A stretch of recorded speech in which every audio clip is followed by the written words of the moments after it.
Welcome in to the Warzone Sports Network. I am your host, Tony Tucker, joined by Joe Morley, and we just want to get together and have some fun, hand out some awards for Week 11 of the NFL season. Action-packed, went all the way to the wire on Sunday Night Football. Of course, the Chargers had to make things interesting, but there were blowouts, more upsets. Colt McCoy continues to win. It was all over the map in Week 11, and we just want to have some fun. We're going to hand out some awards. Joe, you ready? You ready to get into this? How you feeling? I'm feeling great, Tony. I always love giving out awards because I have so many of them. When I was a kid, I just give them away. You just give them away. Let's give away a couple right now. What's the first award we're giving away? Well, I'll play the video, but you guys can figure it out from the video. If you don't understand it, then we'll tell you what it is afterwards. But here's the first award. You wake up in the morning, you say, I put on my big boy pants. Look, I'm wearing a belt. I got big boy pants on. Oh. You put on a little jacket, you go. You take your lunch because you got big boy pants on. You got your big boy pants and your snack. I can say big loud things. I love it. I absolutely love it. Because this award, now, while I considered many people who are not on my list, right? Colt McCoy could have easily gotten this award from me, right? I could have given this award to Jonathan Taylor, but I did not. I gave this to the reason that the Kansas City Chiefs still have a half-game lead in the AFC. And it is not because of the man who has a very similar haircut to me. It is because of Christopher Jones, who was just wrecking shop yesterday. Dak Prescott couldn't do anything. Look at him, hands up, saying, "You want some more of this, Dak?" On his back, crushing him all game. Yesterday, Chris Jones showed up for the Chiefs game, and he put his big boy pants on. He put his big boy pants on. Joe, who you giving your big boy pants? Yes, you did. I'm going to say I like your pick. Like you said, we could have easily gave it to Jonathan Taylor, but who's not giving awards and talking about Jonathan Taylor? So I'm not going to do that today. Jonathan Taylor's a beast. We already know what he's doing. I thought about Justin Jefferson for a second because Justin Jefferson had a great game, right? But I'm going to go with somebody, and as a Raider fan, I gave this guy a lot of hate, but I think he's the number 2 running back in fantasy football right now, and he's been doing it. And if it wasn't for Jonathan Taylor's big week, you would be hearing a lot more about this guy, and nobody's talking about him, right? Austin Eckler, 4 touchdowns yesterday. He was doing everything. He was catching it, and I'm rocking with him. Look, yeah, put the guitar out there because I'm going to rock on with him. Austin Eckler put his big boy pants on, and I'm going to say he put it on all season because he stayed healthy. He's been on the field. He's been doing what we expected him to do if he ever stayed healthy. And we're 11 weeks in. And last night against the good Pittsburgh, Pittsburgh is hurt, right? But it's still the Pittsburgh Steelers defense. They still go out there and he dominated. Austin Eckler, big boy pants. Big boy pants. That was the Week 11. You wake up in the morning, you say, I put on my big boy pants. Look, I'm wearing a belt. I got big boy pants on. Oh. You put on a little jacket, you go. You take your lunch because you got big boy pants on. You got your big boy pants and your snack. I can say big loud things. I like how he said that. I like how he goes, you got your big boy pants and your snack? Like, everybody needs a snack, Tony.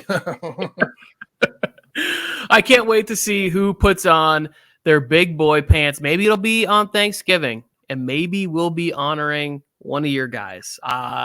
Who knows? We'll see. We got 3 games on Thanksgiving, action-packed weekend coming up.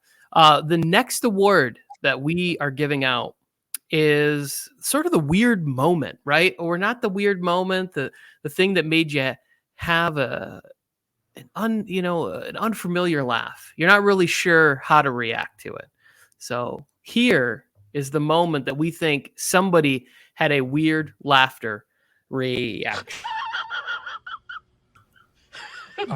Belichick, did you watch the Bills game? The Buffalo Bills. They said they were going to win the AFC. Yeah. I feel like you're not taking this seriously. My award for the weird laugh goes to Bill Belichick. He had to be sitting there going, oh, yeah, This is the team you thought could repeat in this division. Josh Allen, you crowned him. Sean McDermott, I believe that's his name, the coach out there for the Bills. He's good. Josh Allen's good. The team is good. They've been giving up the least amount of points, and they just got crushed yesterday.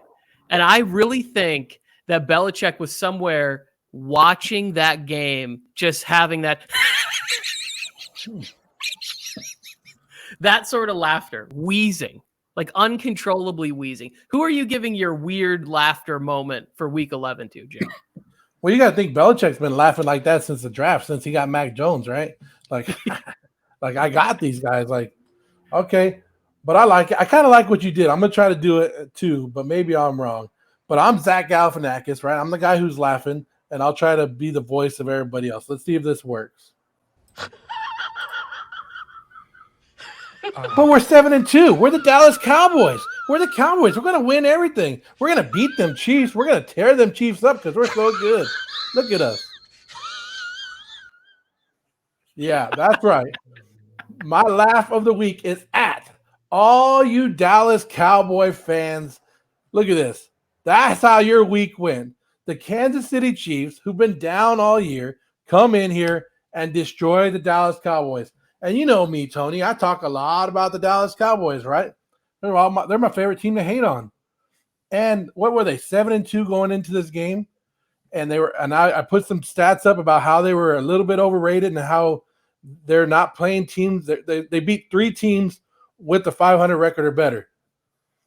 They just lost another one right here to another 500. Now the Kansas City Chiefs are 6-4. You lost that one. Dallas Cowboys, you're good, but you're not great. You're above average team playing in a weak division, playing some weak teams.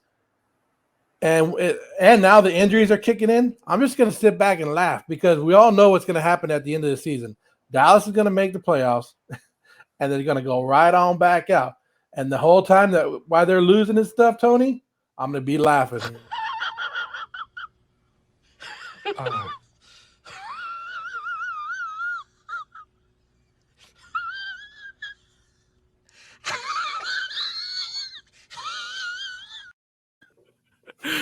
Oh, the number one Cowboys troll on the internet. We get so many comments on a regular basis about Joe's Cowboys videos, and his Raiders get the Cowboys on Thanksgiving. No CeeDee Lamb, no Amari Cooper. Could be very interesting throwing to Cedric Wilson and Dalton Schultz and Michael Gallup. Well, I'm interested to see. I know Zeke finished the game out, but I'm interested to see him this week on Thursday if he can actually walk, because that dude's walking around with two sprained ankles. He does. He looks like he's running out there like he has burnt feet, or he's running across hot coals. It's very tender and tough to watch. Joe, I know you are queued up for our third award, which is the big fall for Week 11. So hit it whenever you're ready to go. This one's kind of a long one, so here we go. Bear with me.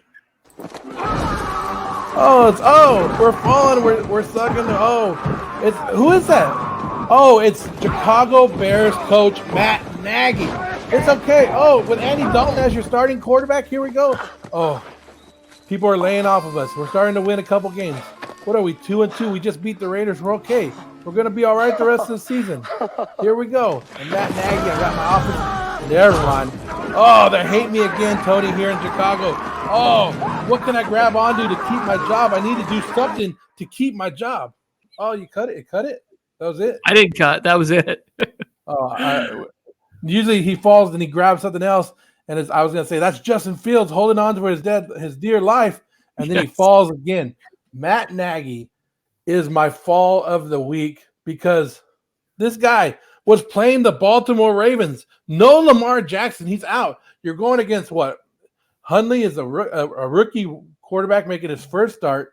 You're going against a depleted Baltimore team that was right there, ready for the taking. And your team went out there and lost. Then Andy Dalton came in because Justin Fields got his bruised ribs or whatever, threw the touchdown pass to win the game, and you still gave it up to the Ravens at the end. Matt Nagy is done. His fall from the top as the offensive genius And from the beginning, when he was hoping to and thinking Justin Fields could save that job, Matt Nagy's fall in Week 11, he's now done. And I see him out of Chicago pretty soon, Tony.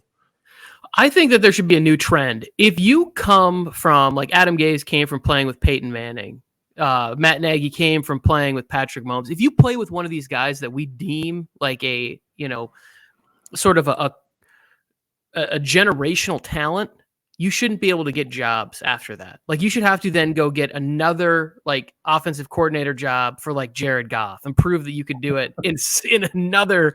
You don't just get to be like, oh yeah, well, all these games I won and Super Bowls I played in and coached you, because no. It's not you as much as it is the person who's on the field and doing it. We're seeing he's struggled with everybody. Trubisky, Dalton, Fields. It's the same thing. The offense still should have been able to have more success than they had. My big fall is going to DK Metcalf, because DK gets out there in a home game and there was a few like deep balls. They were right there. And I think I text privately some people that the pacifier mouth guard fits him perfectly, because his mannerisms they're very baby-like sometimes. Like he's a giant, muscular, like throwing a tantrum, hands in the air. I don't want to do this. It's like, dude, you are the best freaking athlete, the best receiver in the NFL. Just be that. And I've gone like up and down, because last year on another video I did somewhere else, I praised him for the hustle. Remember when he hunted down Budda Baker in that game?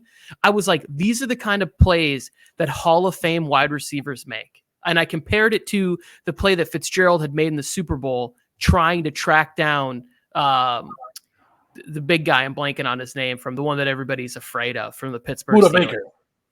Oh. No, the dude from the Steelers who ran the touchdown. Anyways, I'm blanking on his name right now. You know who I'm talking about, when the Steelers beat the Cardinals in the Super Bowl.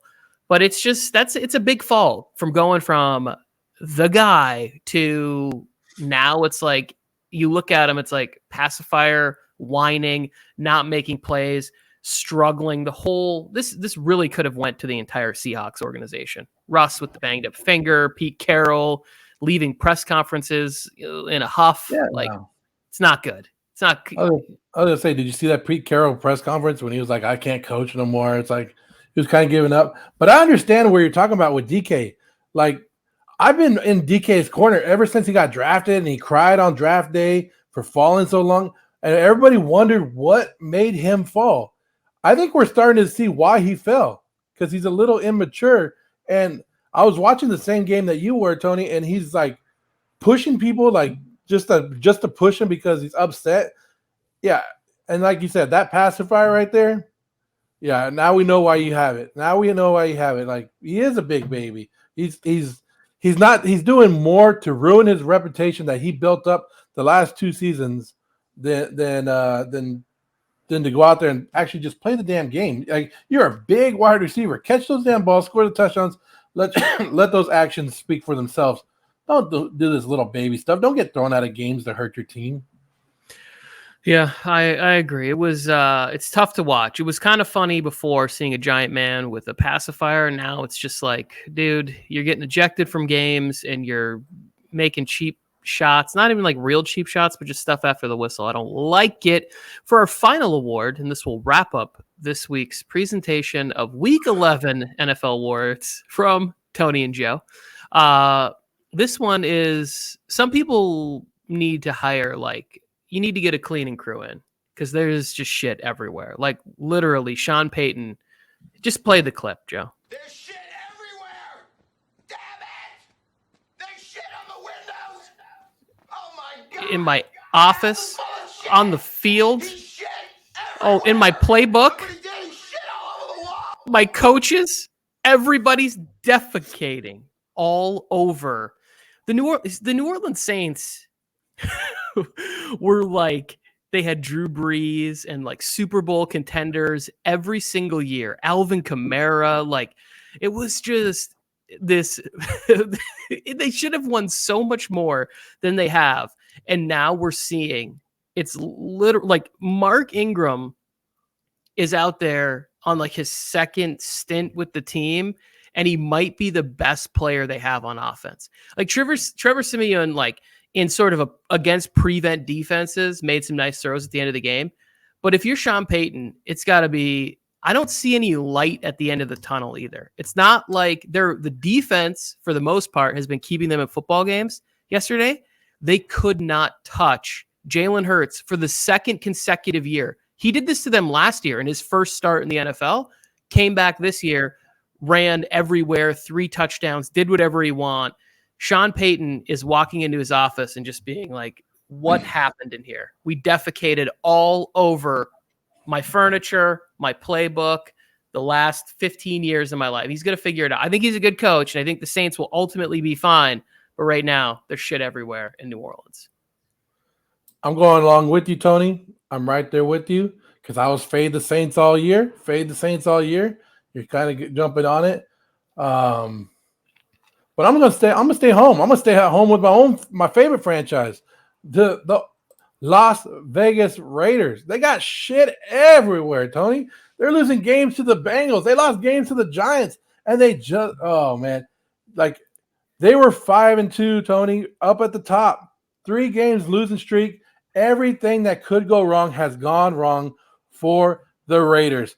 Jonathan Abram getting beaten coverage. I think in the last 3 weeks, teams are like 15 of 15 throwing against him when they're like looking for him on the field and going, that's the guy we're picking on. And that was the first round pick. You know, the other first round pick, Josh Jacobs, he ain't doing much because that offensive line can't get him any room. I don't know if you watched the game, but there was one offensive lineman for the Raiders who just said he did the lookout block. I don't know if you know what the lookout block is, Tony. It's where you just don't hit anybody. You fall down and you yell at your quarterback and say, look out, because the guy's coming and hitting you.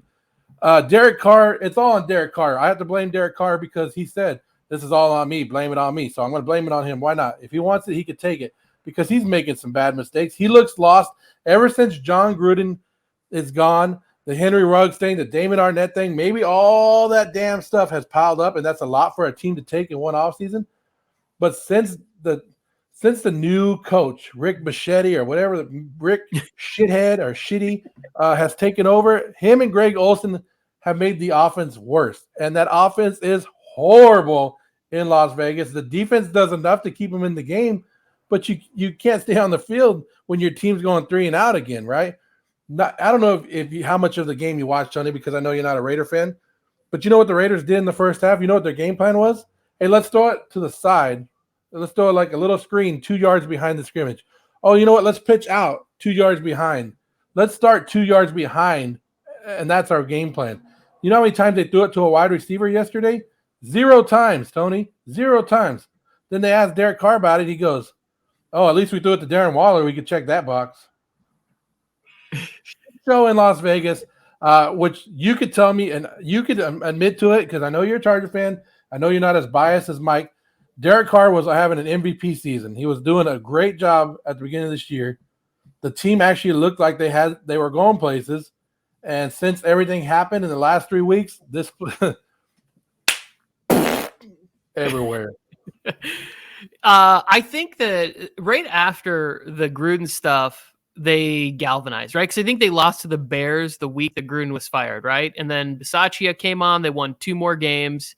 That put them at 5-2. They hit their bye week. You were flying high. You came in on one of the live streams we were doing, and you were talking that mess about the Raiders.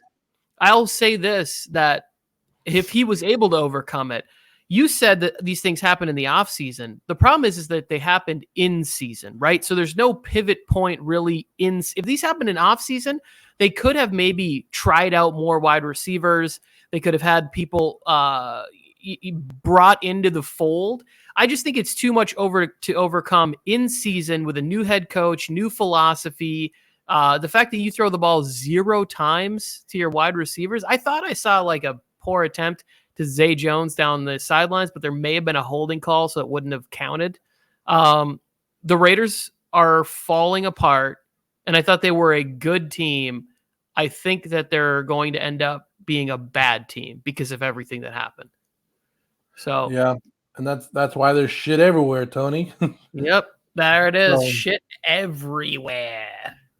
All right, that's going to wrap up the Week 11 award show. Down in the comments, please leave your awards. You can even make them up because that's what we did. And if there's a funny clip and an award that you would like us to present for Week 12, we will be back next week and present awards for Week 12 of the NFL season because it's fun. And Joe and I like hanging out and creating content together. But that is, that's going to wrap it up. Anything you want to say to finish the show? That's all I got to say about that, Tony. But hopefully the Giants win tonight. Go Giants, go. I really would like to see Tom Brady on a 3-game losing streak. And really quick, I will say this and then I will end this video. Tom Brady is, if they go to the Super Bowl, he's done, win or lose, no matter what.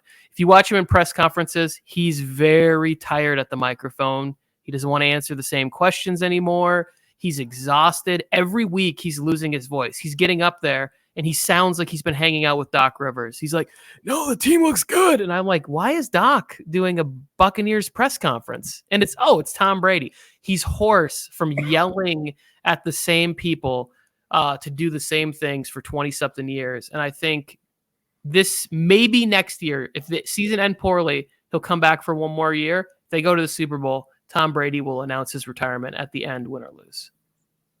There we go. Mac Jones, Tom Brady, Super Bowl. There we go.